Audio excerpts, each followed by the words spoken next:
This next tune I had the pleasure of writing with Greg Allman over the course of a couple of years on the road. This is actually the first song we wrote together, and it's a song called Everything a Good Man Needs, and it was slated for our last record, Southern Blood, but unfortunately we ran out of time and weren't able to get this song recorded for that record because of Greg's health issues and our tour schedule.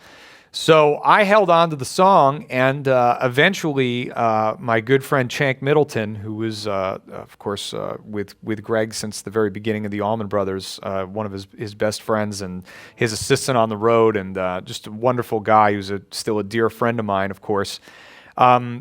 Chank had the demo of the song with Greg and I doing it, and basically we were talking one day, and I asked him, what we should do with it, and we kind of ended up with Taj Mahal, because Greg had passed away at that point. And we got the demo to Taj, and he called me at some point. It was a long time after he got the demo, and he called me up and he said, "Man, I love this tune, and I'd really love to sing this, for Greg." And obviously we all miss him, and I was just blown away that he called me and he loved the tune. I'd known Taj for years casually through Greg and Chank, but to have him reach out to me was just incredible, because of course he's one of my musical heroes as well. And at the time, he had no plans to make a solo record, so he offered to sing it on my record. So on my record, Saving Grace, this track was one of the singles, and it also features the legendary Bernard Purdie on drums.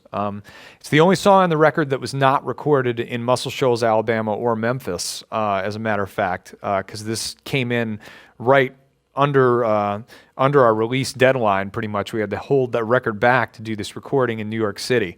But I think having Bernard and Taj Mahal, who hadn't seen each other in a real long time, on this session, and just it lends so much to me, to the feel of the song. Obviously, with Bernard Purdie's drumming and Taj's singing being so unique, it really transformed the song that Greg and I wrote, I think, into something that is hopefully for all of us a fitting tribute to Greg and the collaboration that I got to enjoy with him for a long time. So anyway, it's basically a blues, sort of a twisted blues form-wise with a bridge in the key of G.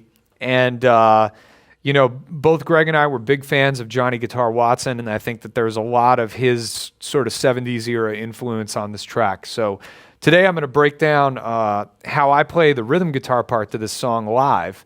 The record, of course, has a bunch of keyboards and horns and stuff on it. So my band is either a trio or a quartet on the road. So we'll talk about that, and then I'll also demonstrate some soloing and standard tuning, which is in the key of G, which is, of course, what I did on the Saving Grace track. So here we go.